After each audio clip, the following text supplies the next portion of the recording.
ආයිබෝන් මිත්‍රෝනි ඔයගොල්ලෝ හැමෝම අදත් ඉතාමත් ආදරෙන් මගේ වැඩසටහනට පිළිගන්නවා. ඉතින් කලින් වීඩියෝ වල අපි ඉගෙන ගත්තා ජාත්‍යන්තර සම්බන්ධතා කියන්නේ මොකද්ද? එතකොට සවර්නිටි එහෙම නැත්නම් මේ ස්වාධිපත්‍ය කියන්නේ මොකද්ද? නේෂන් ස්ටේට් ජාතික රාජ්‍යයක් කියන්නේ මොකද්ද වගේ කරුණු ගොඩක් අපි ඉගෙන ගත්තා. ඉතින් මේ ජාත්‍යන්තර සම්බන්ධතා වීඩියෝ මාලාවේ 3 වෙනි වීඩියෝ එක තමයි අද අපි කරන්න යන්නේ. ඒතර මේකෙදි අපි අද කතා කරන්න බලාපොරොත්තු වෙනවා ලෝකයේ අදටත් බලවත්ම සහ ලෝකයේ අදටත් මෙහෙවන බලගතු න්‍යායක් සහ මතවාදයක් වෙන මේ රියලිසම් නැත්නම් මේ යථාර්ථවාදී කියන එක ගැන. යථාර්ථවාදයේදී මිත්‍රවරුනි ඇත්තටම සිද්ධ වෙන්නේ ලෝකයේ දිහා අපි බලන විදිය යථාර්ථයක් විදියට බැලීම. සරලව කිව්වොත් තව නිකන් අපි උදාහරණයකට වගේ කිව්වොත් පාට කණ්ණාඩි දාලා සන්ග්ලාසස් දාලා ලෝකෙ දිහා බලද්දී අපිට ලෝකේ පේන්නේ විවිධ වර්ණ වලින්නේ.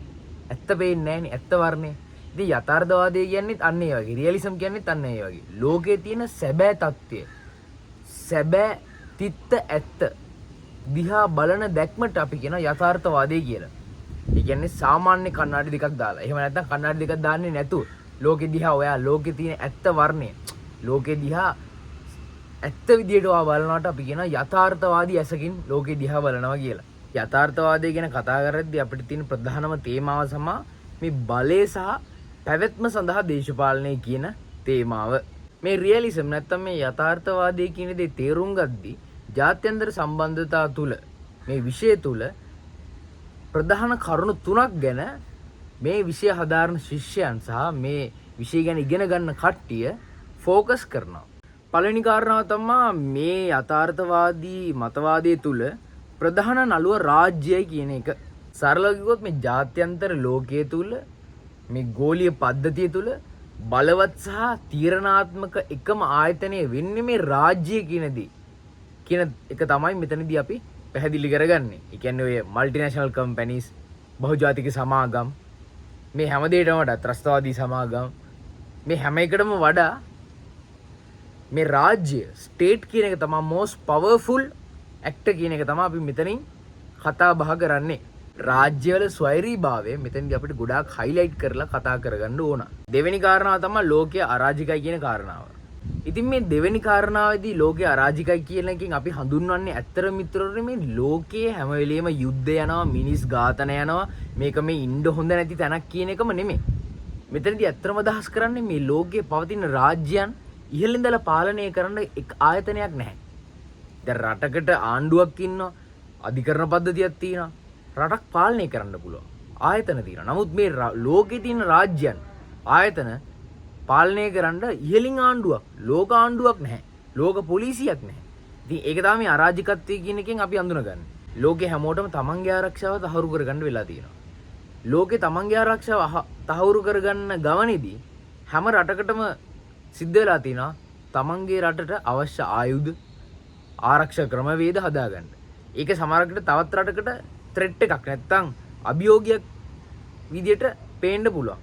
මෙතනදී තමයි අර සිකියුරිටි ඩයිලෙම්මා කියන concept එක ඉන්නේ. නමුත් අපි ඒක මෙතනදී කතා කරන්නේ නැහැ.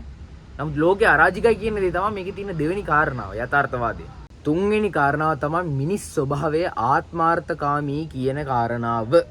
යථාර්ථවාදීන් කියන විදියට මිනිස්සු කියන්නේ උපතින්ම හිතුවක්කාර සතුන් జాතියක්.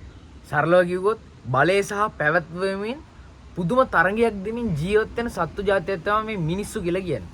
ඉතින් මිනිස්සුන්ගෙන් සෑදිච්ච මේ රාජ්‍යයන් පවා ඒ විදිහටම තමයි ඉස්සරහට ගමන් කරන්නේ. ඒ කියන්නේ රාජ්‍යනොත් බලය සහ පැවැත්ම වෙනුවෙන් තමයි තරඟ කරන්නේ. මොකද රාජ්‍යයන් හැදිලා තියෙන්නේ මිනිස්සුන්ගෙන්නේ. ඒතර මිනිසා කියන්නේ කෑදර බලය වෙනුවෙන් සටන් කරන, ෆයිට් කරන තරඟකාරී ලෝකයක ජීවත් වෙන සත්වෙක් නිසා ඔය කියන මිනිස්සුන්ගෙන් සෑදිච්ච ලෝකය සහ රටවල් ඒ වගේම තරඟකාරී බලය සඳහා සටන් කරන රාජ්‍යයෙන් බවට පත් වෙනවා. දැන් මේ යථාර්ථවාදය ගැන කතා කරද්දී අපි අමතක කරන්න බැරි කාරණාවක් තමයි මේ බලයේ දේශපාලනය සහ මේ ආරක්ෂක උගුල කියන මාතෘකා දෙක. ඉතින් මොකද්ද මේ බලයේ දේශපාලනය නැත්තම් මේ පවර් පොලිටික්ස් නැත්තම් මේ සිකියුරිටි ඩයිලෙමා කියන්නේ මොකද්ද? මේ ගැනත් අපි කතා කරනවා මේ යථාර්ථවාදය නැත්තම් මේ රියලිසම් ගැන තේරුම් ගද්දී. නිකන් උදාහරණයක් විදියට මෙහෙම හිතන්නකෝ. ශ්‍රී ලංකාව කියන්නේ ඉන්දියන් සාගරයේ තියෙන කුඩා රටක්. අපේ රට ලෝකයේ අනිත් රටවල් එක ගත්තව සාපේක්ෂව ඇත්තටම පොඩි රටක්. එතකොට අපි අපේ රට පොඩි රටක් හින්දා අපි අපේ ආරක්ෂාව තහවුරු කරගන්න නාවික බලය වැඩි කරගන්නවා. අපේ ගුවන් බලය වැඩි කරගන්නවා. සමහර විට අපි ටෙරිටෝරියල් ඒ කියන්නේ අපි යුද හමුදාව කියන්නේ අපි භූමියෙන් ආක්‍රමණය කරන්න පුළුවන් අපේ භූමිය ආරක්ෂාව වලා ගන්න මේ යුද හමුදාව වැඩි කරගන්නවා. හිතන්නකෝ අපි නාවික හමුදාව මේ ශක්තිමත් කරලා අපේ නාවික බලය වැඩි කරගන්නවා කියලා සරලව. එතකොට අපි අපේ නාවික බලය වැඩි කරගන්නේ අපේ ආරක්ෂාවට. මොකද අපේ රට කුඩා රටක් නිසා. හැබැයි අපේ රටේ වටේ තියෙන රටවල් වලට රාජ්‍යයන් වලට ඕක ත්‍රෙට් එකක් නැත්තම් තර්ජනයක් විදිහට පේන්න බැරිද? අසල්වැසි ඉන්දියාවට. ඒක අපිට ඒගොල්ලොන්ට තර්ජනයක් විදිහට පේන්න පුළුවන්. මාලදීවයින්ට ඕක තර්ජනයක් විදිහට පේන්න පුළුවන්. තායිලන්තයට, මැලේසියාවට, සිංගප්පූරුවට මේ අපේ අසල්වාසී රටවල් වලට මේක තර්ජනයක් විදිහට පේන්න පුළුවන් සමහරක් විට. ඉතින් එහෙම වෙද්දි මොකද වෙන්නේ? ඒ රටවලුත් කල්පනා කරනවා මේ දැන් ශ්‍රී ලංකා නාවික බලය වැඩි කරලා තියෙනවා. මේගොල්ලෝ සමහරක් විට අපිට ඇටැක් කරන්න පුළුවන්. ඒ හින්දා අපිත් අපේ ආරක්ෂාව වැඩි කරගන්න ඕන. ඔහොම තරඟකාරී ලෝකයක රටවල් තරඟකාරීත්වයෙන්ම තමන්ගේ ආයුධ වැඩි කරගන්නවා. තමන්ගේ ආරක්ෂාව තහවුරු කරගන්නවා. යුද්ධමය බලය වැඩි කරගන්නවා. ඉතින් ලෝකයේ මිනිස්සුන්ට අනාරක්ෂිත ස්ථානයක් බවට දන්නේම නැතුව පත් වෙනවා මේ ක්‍රියාවලිය හරහා. සමහරක් විට ලෝකයේ සමහරක් රටවල් අතර කිසිම ප්‍රශ්නයක් නැහැ. ඒගොල්ලෝ හරි සාමදානෙන් ඉන්නවා. නමුත් මේ ලෝකේ මේ අපි කතා කරන ක්‍රියාවලිය නිසා රටවල් තමන්ගේ ආරක්ෂාව තහවුරු කරගන්න ගියාම අනෙක් රටවල් ඒක තර්ජනයක් විදිහට දැකලා තමන්ගේ තියෙන ආරක්ෂාව වැඩි කරගන්න යුද්ධමය බලය ඒගොල්ලන්ට තියෙන හැම බලයක්ම වැඩි කරගන්නවා. එතකොට ඇත්තටම දැන් අපි කතා කරොත් දැන් චීනයයි ඇමරිකාවේ වෙලා තින්නේ ඕක තමයි ප්‍රධාන වශයෙන්ම අපි කතා කරොත්. අපි හිතනවා මේ චීනේ ඇමරිකාවට ගිහින් බෝම්බ දායි දැන්. නැත්තම් මේ ඇමරිකාව ගිහිලා චීනෙට බෝම්බ දායි නැත්නම් රුසියාවට බෝම්බ දායි. ඒ වගේ දේවල් වෙන්න බෑ කියලා දෙයක් නෑ. මොකද මේ ජාත්‍යන්තර දේශපාලනය තුළ ලෝකයේ තුළ සියලු දේම වෙන්න පුළුවන් දේවල්. anything is possible. නමුත් යුද්ධමය නීති කියලා දේවලුත් තියෙනවා ලෝකේ. ඒතකොට එහෙම දේවල් මේ එකපාර සිද්ධ වෙන්නේ නැහැ. එහෙම දේවල් වෙනවා නම් පෙර දැනුම් දීමක් වෙන්නත් ඕන හරියට ගියොත්. නමුත් ඔය හැම දෙයකටම වඩා මෙතන සිද්ධ වෙලා තියෙන්නේ මේ තව රටක් තමන්ගේ ආරක්ෂාව තහවුරු කරද්දී ඒක අපි තර්ජනයක් විදිහට දකින්න හොඳ නැහැ. නමුත් තර්ජනයක් වෙන්නත් බැරි නැහැ ඒක. අපි ඒක තේරුම් ගන්න ඕන මේ ජාත්‍යන්තර දේශපාලනය ගැන අධ්‍යයනය කරද්දී. තව රටක් තමන්ගේ ආරක්ෂාව වැඩි කරගන්නේ අනිත් මිනිස්සුන්ට ගහන්න නෙමෙයි. දැන් මෙහෙම අපි හිතමුකෝ. ඔයාගේ ගෙදර පරිස්සමට තියාගන්න ඕන හින්දා දොරවල් වලට හොඳ ලොක් ටිකක් දානවා. ජනෙල් වලට හොඳ මේ දැව වර්ගයක් පාවිච්චි කරලා ජනෙල් කඩන්න බැරි විදියට ජනෙල් හදා ගන්නවා. ගේට්ටුවට හොඳ ඉබ්බෙක් දානවා, ලොක් එකක් දානවා. ඉතින් ඒකේ තේරුම ඇවිල්ලා ඔයා වටේ තියෙන ගෙවල් වලට ඇටැක් කරනවා කියන එකවත් මේ වටේ තියෙන ගෙවල් වලට මේ ප්‍රහාර එල්ල කරන්න යනවා කියන එක නෙමෙයිනේ. ඉතින් ඕක තමයි ඔය සරල කතාව තමයි මෙතන සිද්ධ වෙන්නේ. මේක අපි තේරුම් ගන්න ඕන මේ යථාර්ථවාදී ලෝකය ගැන අධ්‍යයනය කරද්දී. මේ ලෝකයේ ඉන්න මේ යථාර්ථවාදී මිනිස්සු කියන විදිහට මේ ලෝකයේ හැම රටක්ම හැම රාජ්‍යයක්ම උත්සාහ කරන්නේ පැවැත්ම නැත්තම් සර්වයිව් වෙන්න මේ ගෝලීය ක්‍රමය තුල මේ පද්ධතිය තුල.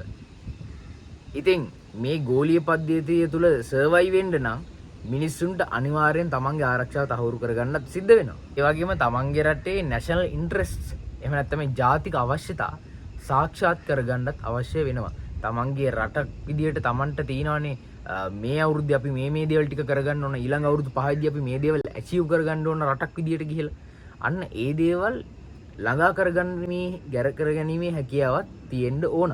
යථාර්ථවාදී ඇසින් බලද්දි මේ ලංකාව වගේ කුඩා රටවල් විශේෂයෙන්ම අපේ රට මේ ඉන්දියන් සාගරයේ කේන්ද්‍ර ස්ථානයේ පිහිටලා තියෙන හින්දා ලෝකයේ විශේෂයෙන්ම සිද්ධ වෙන භූදේශපාලනික ක්‍රියාවලීන් වලට ඇත්තටම ওই සිදුවීම් වලට ලංකාව කොහොම හරි අහු වෙනවා ඇත්තටම. ඉතින් මේ ඕකට ඔය ප්‍රධානම හේතුවක් වෙන්නේ ලංකාව පිහිටලා තියෙන ස්ථානේ. අපි ඉන්දියන් සාගරේ හරියටම සෙන්ටර් වෙච්ච කන්ට්‍රි එකක් නේ.